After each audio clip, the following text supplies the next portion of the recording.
अस्सलाम वालेकुम। आप देख रहे हैं देसी उर्दू टीवी और मैं हूं रुमैसा कुरैशी। आज की वीडियो में हम एक निहायत दिलचस्प मौजू पर बात करेंगे जिसने हमेशा हमारे जहन में ये सवाल पैदा किया है कि साल के महीने एक जैसे क्यों नहीं होते। यानी कुछ महीने 31 दिन के और कुछ दिन 30 दिन के और फरवरी सिर्फ 28 दिन का क्यों होता है। आज हम इसकी तफसील से जांच पड़ताल करेंगे और मुख्तलिफ नकात की मदद से समझने की कोशिश करेंगे कि दरअसल ये तब्दीलियां कैसे आईं। तो चलिए इस व्लॉग का बाकायदा आगाज करते हैं। तो नाज़रीन, अगर नंबर 1 पॉइंट की जानिब बढ़ें तो कदीम रोमी कैलेंडर्स की बुनियाद पर मुश्तमिल था। ये कदीम रोम में कैलेंडर्स का आगाज कमरी महीनों पर हुआ करता था। उस वक्त महीने अमूमन 29 या 30 दिन के होते थे। लोगों का ख्याल था कि ये निज़ाम कुदरती चांद के चक्कर के मुताबिक है, मगर इसमें कोई गैर यकीनी अनासर भी मौजूद थे। चूंकि तकरीबन 60 दिन साल का हिस्सा ही नहीं होते थे, बल्कि इसलिए वक्त के हिसाब में पेचीदगी पैदा हो गई और यही वजह थी कि बाद में इस निज़ाम में तब्दीलियां करने की ज़रूरत महसूस हुई। इस बुनियादी निज़ाम ने बाद के कैलेंडर्स की बुनियाद फराहम की और फिर इब्तदा में रोमियो ने सिर्फ 10 महीनों के कैलेंडर इस्तेमाल किए, जिसका आगाज़ मार्च से होता था और इस निज़ाम में तकरीबन 60 दिन ऐसे रह जाते थे जो साल का हिस्सा ही नहीं बन पाते थे। लोगों का मानना था कि सर्दियों के दिन कुदरती तौर पर गैर ज़रूरी होते हैं, मगर ये निज़ाम फसलों और तकरीबात के हिसाब के लिए काफ़ी पेचीदा साबित हुआ और इस अदम तवाज़ुन के सबब जल्द ही एक नया निज़ाम मुतारिफ करवाया गया। इस कदम ने वक्त के सही हिसाब की राह हमवार की और तकरीबन 700 कबल मसीह में रोमी बादशाह नोमा पोम्प्लियोस ने कैलेंडर में पहली बड़ी तब्दीली की और जनवरी और फरवरी को शामिल करके साल को 12 महीनों पर मुकम्मल कर दिया। इस इकदाम ने न सिर्फ कैलेंडर्स को मुकम्मल किया, बल्कि माशरती और मजहबी तकरीबात के लिए भी एक मुनज़्ज़म निज़ाम फराहम किया। अब लोगों को पूरे साल की सही गिनती मालूम हो गई है और उसने रोमी माशरे में नज़्म ज़ब्त की नई जहत मुतारिफ कराई। इसी तरह वक्त के हिसाब के लिए एक बुनियादी ढांचा वजूद में आया। अब बात करते हैं कि जनवरी और फरवरी की शमूलियत पर। जब जनवरी और फरवरी को शामिल किया गया तो उन महीनों को खुसूसी अहमियत दी गई। शुरू में फरवरी को साल का आखिरी महीना समझा जाता था, जिसमें 29 दिन मुकर्रर किए गए थे और हर चौथे साल यानी लीप ईयर में एक इजाफी दिन शामिल करके उसे 30 दिन का बना दिया जाता था और इस शमूलियत से कैलेंडर में मुकम्मल साल की गिनती मुमकिन हो गई। लोगों को अब फसलों की कटाई और मजहबी तकरीबात का बेहतर निज़ाम मुयस्सर आया और इसने कैलेंडर्स को मुनज़्ज़म बनाने में अहम किरदार अदा किया।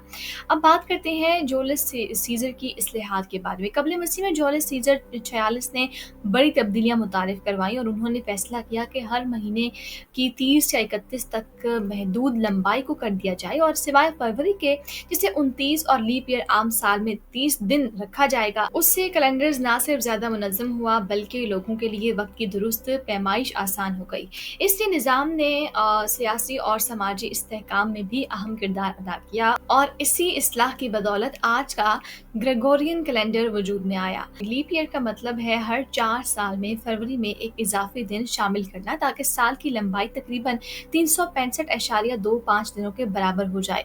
और ये निज़ाम इसलिए ज़रूरी था कि साल के हिसाब में बददरीज के जो है वो गलती ना पड़े। लेकिन लीप ईयर बगैर हमारा कैलेंडर कुदरती साइकिल से दूर हो जाता और ये तरीक़ाकार आज भी हमारे कैलेंडर्स की दुरुस्तगी को बरकरार रखने में अहम किरदार अदा करता है।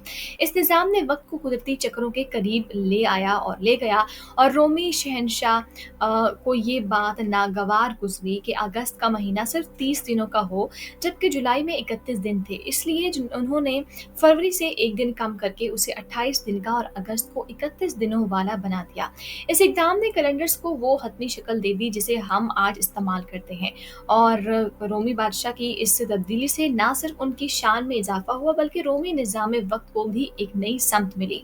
इस तब्दीली ने आलमी सतह पर मुस्तहकम कैलेंडर्स का नक्शा तैयार किया और फिर आज हम जो ग्रेगोरियन कैलेंडर इस्तेमाल करते हैं वो जूलियन कैलेंडर की इस्लाहात पर मबनी है। मगर मज़ीद जदीद तब्दीलियों के साथ इस कैलेंडर ने न सिर्फ हमारे दिनों की तकसीम को मुनज़्ज़म किया, बल्कि आलमी सतह पर भी इसे कबूलियत मिली। इस निज़ाम ने हमारी रोज़मर्रा ज़िंदगी को मुनज़्ज़म करने में अहम किरदार अदा किया है और इसी कैलेंडर की बदौलत हम तातीलात, तकरीबात और दीगर अहम मौक़े को सही वक्त पर मना पाते हैं। दुनिया भर में मुख्तलिफ ममालिक ने इस निज़ाम को अपनाया है, जिससे बैन अल-अक़वामी हम आहंगी पैदा हुई है। और कैलेंडर्स सिर्फ तारीखों का हिसाब रखने का ज़रिया नहीं होते हैं, बल्कि ये माशरती, इक़्तिसादी और ज़रूरी निज़ाम का भी बुनियादी हिस्सा है। हमारे रोज़मर्रा के शेड्यूल से लेकर ज़रूरी मंसूबों तक हर चीज़ कैलेंडर्स पर मुनहसर है। सही कैलेंडर्स के बगैर फसलों की कटाई और तातीलात का तयन मुश्किल हो जाता है, और कदीम ज़मानों में भी कैलेंडर्स को बहुत अहमियत दी जाती थी, क्योंकि वो मजहबी और कुदरती चक्रों से जुड़ा हुआ था। आज भी हमारा समाजी निज़ाम इसी बुनियाद पर चलता है, और इसीलिए कैलेंडर्स की दुरुस्तगी बहुत ज़रूरी है। आजकल अगर कुछ माहिरीन का ख्याल किया जाए, और वो ये कहते हैं, अपने कमेंट्स ये पास करते हैं कि मुस्तकबिल में कैलेंडर्स में मज़ीद तब्दीलियाँ लाकर महीनों की लंबाई को यकसा किया जा सकता है, और कुछ तजवीज़ करते हैं कि हर महीने 30 दिनों के हों, और बाकी दिनों को साल के आखिर में छुट्टियों के तौर पर रखा जाए। और ये ख्याल सादा लगता है, मगर तारीखी पेचीदगियों की वजह से उसे अपनाना मुश्किल हो सकता है। और आपकी क्या राय है इस बारे में? क्या हमें मौजूदा निज़ाम में तब्दीली करनी चाहिए या इसे बरकरार रखना चाहिए? अपनी कीमती राय कमेंट्स में ज़रूर शेयर कीजिएगा, और देखना मत भूलिएगा हमारे बाकी चैनल्स को भी। वहाँ जाइए, विज़िट कीजिए, अपने मनपसंद टॉपिक्स को सेलेक्ट कीजिए और देखिए कि आपका क्या फ़ेवरेट टॉपिक है। अभी मुझे दीजिएगा इजाज़त, और देखना मत भूलिएगा देसी उर्दू टीवी को, देसी टीवी यूएसए, डीटीवी एनएन, देसी स्पोर्ट्स, और हमारा ओटीटी प्लेटफ़ॉर्म डीटीवी फ्लिक्स, जहाँ पर आपको 3000 से ज़ायद चैनल्स देखने को मिल सकते हैं। अपना बहुत सारा ख़्याल रखिएगा, मिलते हैं एक नई वीडियो में। अल्लाह हाफ़िज़।